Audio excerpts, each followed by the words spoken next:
Julie a 26 ans et vit en Picardie. Maryvonne a 62 ans et elle est parisienne. A priori, aucun point commun entre ces deux femmes, et pourtant elles partagent aujourd'hui le même rêve. Des années après avoir quitté le lycée, elles espèrent décrocher enfin leur baccalauréat. Madame Gourfil. Si. Pas terrible. J'ai un dossier pour Anaïs. C'est une jeune qui a Julie est assistante ressources humaines dans une association. 13 ans. Elle aimerait évoluer professionnellement, mais a raté son bac à 18 ans et n'a donc jamais fait d'études supérieures. J'avais les compétences, mais je n'avais pas les diplômes. Et c'est vrai qu'au regard des autres, il est quand même mieux d'avoir un peu plus de diplômes. Cette année, Julie a décidé de réagir et de passer le bac de la seconde chance, un équivalent au bac réservé aux plus de 19 ans. Et comme pour les élèves de terminale, l'examen se tient dans quelques jours. Alors pas une seconde à perdre pour Julie. Entre midi et 2, son lieu de prédilection pour les révisions et pour le moins insolite.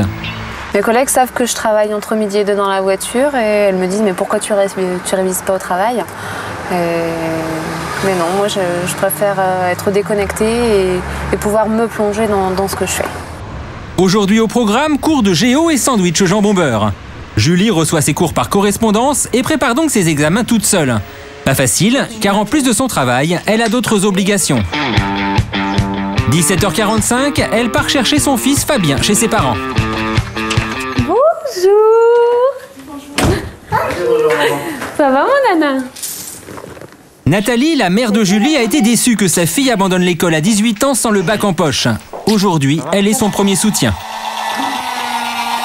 J'étais très contente et en même temps très angoissée en me disant que ça serait très difficile de faire les deux en même temps, d'avoir une vie professionnelle, une vie familiale et puis reprendre des études. Donc j'espère qu'elle va réussir, de tout cœur. À demain. Allez, on y va. 19h, Julie arrive enfin chez elle. Bonjour. Ça va? S'occuper de son fils, préparer le repas du soir, même chez elle, l'emploi du temps est surchargé. Une fois que je rentre, je pense plus au travail, je pense plus aux études. Je passe de 7h à 8h30 vraiment avec ma famille. Serais-toi. Et pour Julien, pas de doute, Julie va réussir son bac. Le jour où elle obtiendra son diplôme, ouais, on fera un resto, je serai content pour elle. C'était un vieux lion, triste et malheureux. L'histoire du soir, un rituel pour Julie. Mais la jeune maman ne peut pas s'éterniser, ses révisions l'attendent. Même si à 3 ans, Fabien a du mal à comprendre que sa mère ait des devoirs à faire. Grassaille pas. Grassaille pas. Tu fais un bisou. Tu dis je t'aime. Et vous dites pas aller travailler? Il comprend pas en fait. Je vais travailler la journée et puis il comprend pas pourquoi le soir, une fois que je suis rentrée à la maison, je dois aller retravailler. À demain. Demain. À demain. Mais tous les soirs, Julie révise pendant 3 heures. C'est fini. On va aller se coucher. Il est quelle heure? Il est 23h30. Donc on va aller se coucher et puis on est reparti pour une bonne journée demain. Passer son bac, 10 ans après avoir quitté le lycée, c'est un défi. Mais vous allez voir que certains s'y mettent encore bien plus tard. Ça, c'est l'anglais. Ensuite, mon classeur de philosophie. Maryvonne a 62 ans et s'apprête à passer un baccalauréat littéraire. Cette retraitée a arrêté l'école à l'âge de 16 ans pour travailler. Elle a toujours regretté de ne jamais avoir eu son bac. Le fait d'avoir le bac, pour moi, c'est quelque chose d'important. C'est comme une reconnaissance que j'ai besoin d'acquérir.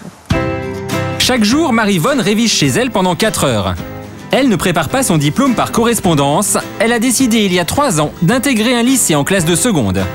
Et comme tout élève, elle a ses matières préférées. Le coloriage, c'est le moment de détente.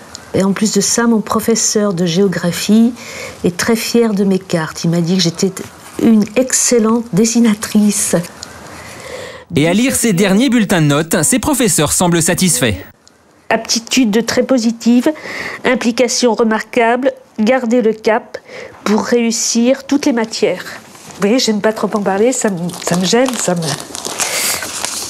Ces appréciations positives, un résultat particulièrement émouvant pour Maryvonne, qui avait dû abandonner l'école contre sa volonté. Ce qui m'a peiné, c'est d'être obligée de quitter l'école, quoi.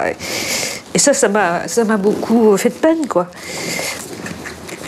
Mais en fait, bon, c'était la vie, comme ça.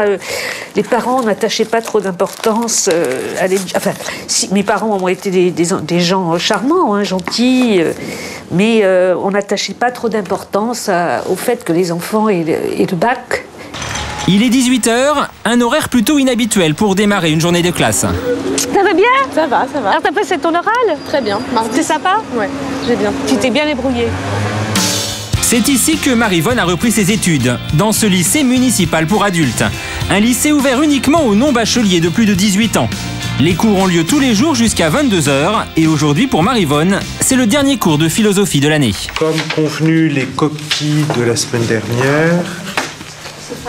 C'est fatal, oui. Madame Gourfil. Si.